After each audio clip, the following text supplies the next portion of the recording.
Hello everyone, तो कैसे हैं आप सभी। उम्मीद करता हूं आप सभी बहुत ही अच्छे होंगे।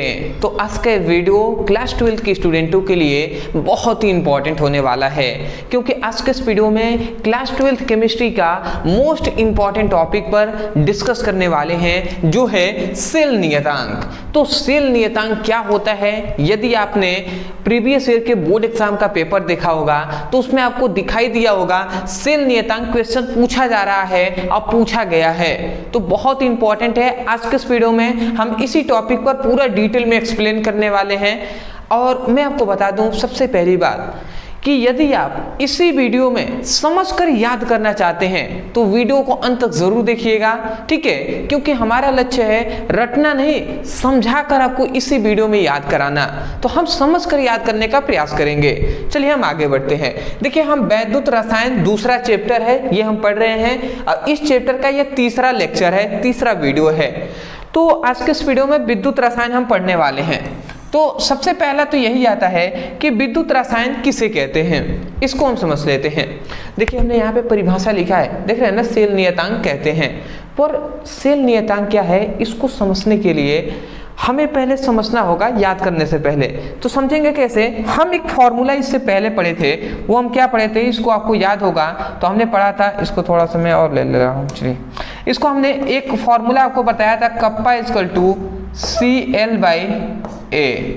ये आपको याद होगा। तो ये हमने आपको फॉर्मूला बताया था। कप्पा क्या है, विशिष्ट क्या है, चालकता है।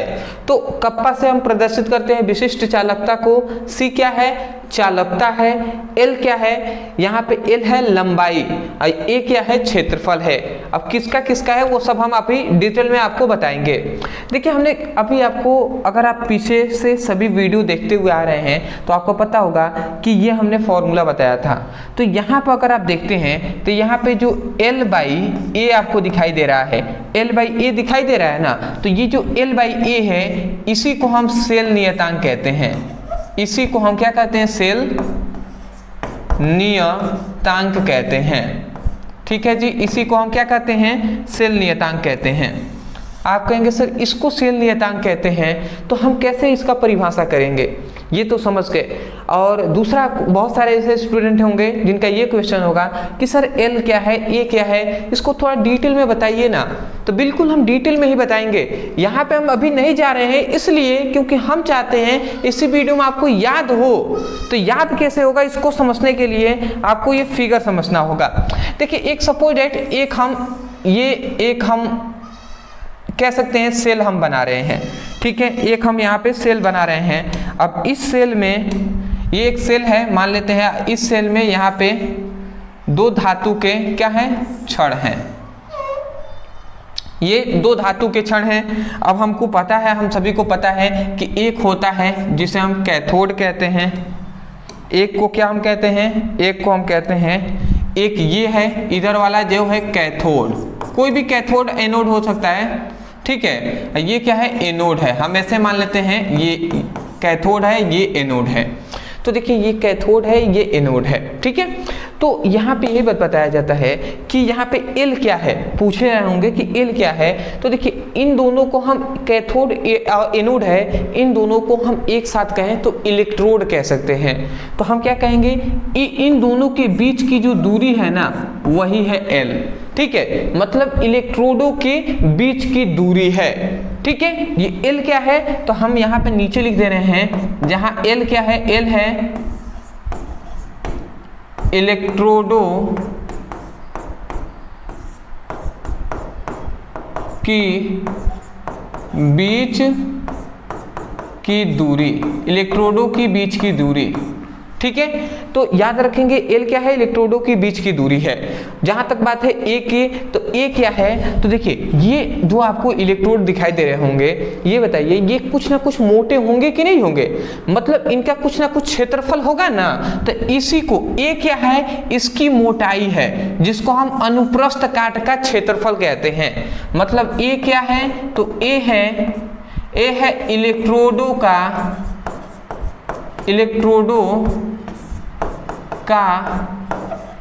अनुप्रस्थ काट का क्षेत्रफल,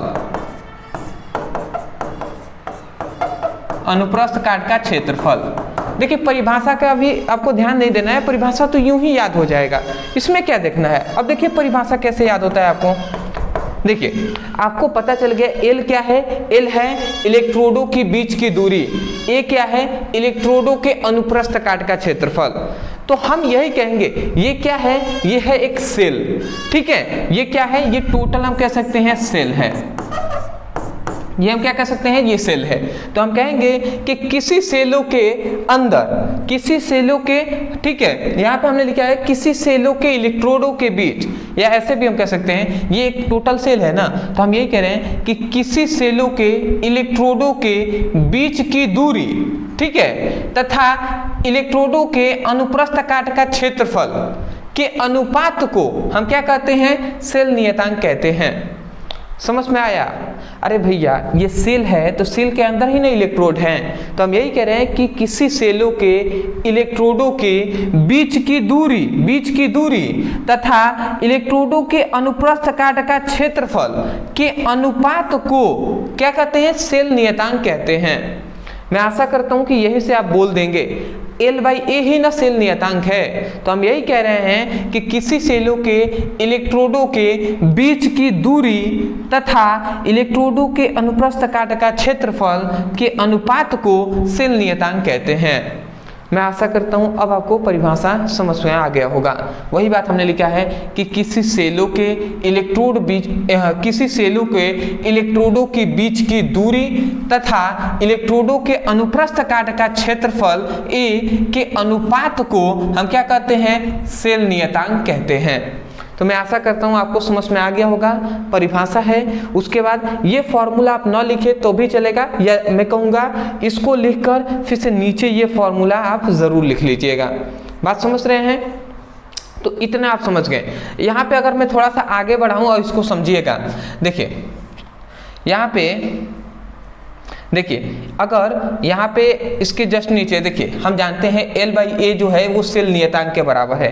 तो अगर मैं थोड़ा सा इसको आगे बढ़ाता हूँ तो देखिए ये कप्पा है तो कप्पा हमने लिख दिया, ये C है तो C हमने लिख दिया।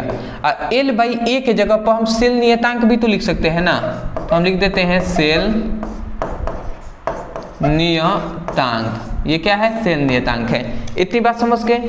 अब बताइए, अब आपको ये एक और फॉर्मूला यहाँ पे मिल गया कि यहाँ पे क्या ये फॉर्मूला मिला है कि कप्पा इक्वल टू मतलब विशिष्ट चालकता इक्वल टू हो जाएगा चालकता गुणे सेल नियतांक। अगर हम जानते हैं एक और फॉर्मूला यहाँ से, देखिए ये फॉर्मूला हम क्यों बता रहे हैं, क्योंकि न्यूमेरिकल में बहुत ही ये क्या होगा, यूजफुल साबित होगा आपके लिए, ठीक है। देखिए एक और मैं यहाँ पे फॉर्मूला बताऊं तो देखिए हम जानते हैं कप्पा इक्वल टू, ये कप्पा है, सी क्या है, चालकता है। चालकता का फॉर्मूला हम जानते हैं कि C इक्वल टू क्या होता है, 1/R होता है। ये बात हम जानते हैं 1/R, ठीक है। तो हम लिखेंगे C के जगह पर 1/R लिख सकते हैं, ठीक है। R क्या है, प्रतिरोध है, इनटू हम लिख सकते हैं सेल नियतांक, लिख सकते हैं जी, बिल्कुल हमने लिख दिया। अब सोचिए ये इधर R क्या है, भाग में है, इधर आएगा तो गुणा कराएगा ना। तो यहाँ से हमें क्या मिला, यहाँ से एक और हमें सेल नियतांक का फॉर्मूला मिलता है। सेल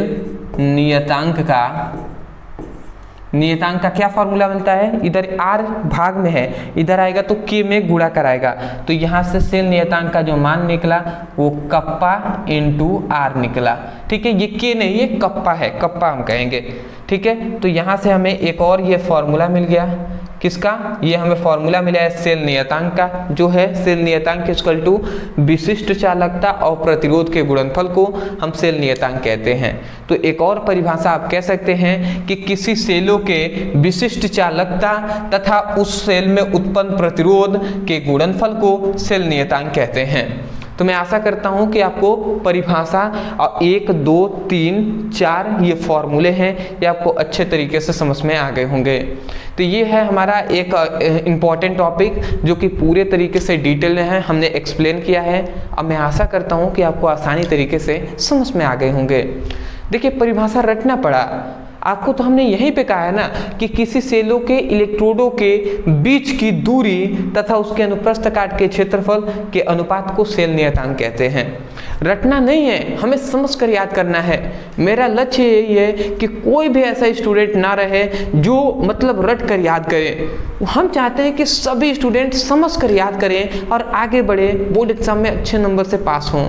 अदरवाइज मैं यही कहूँगा, यदि आपको मेरे सिखाने का तरीका यदि आपको अच्छा लगा है तो वीडियो को लाइक करके चैनल को सब्सक्राइब कर दीजिएगा, क्योंकि आपकी सपोर्ट की बहुत ज़्यादा ज़रूरत है। दूसरी बात मैं यही कहूँगा, यदि आप चाहते हैं चैप्टर वाइज, ये तो चैप्टर 2 है ना, चैप्टर वाइज फिजिक्स और केमिस्ट्री का सभी इंपॉर्टेंट टॉपिक की पढ़ाई करना, डिस्क्रिप्शन बॉक्स में लिंक है, आप चाहें तो उस पर क्लिक करके बेसिक टू हाई अपने सभी इंपॉर्टेंट टॉपिक की पढ़ाई कर सकते हैं। तो चलिए दोस्तों, आज के लिए इतना ही, मिलते एक नए टॉपिक के साथ, तब तक के लिए धन्यवाद।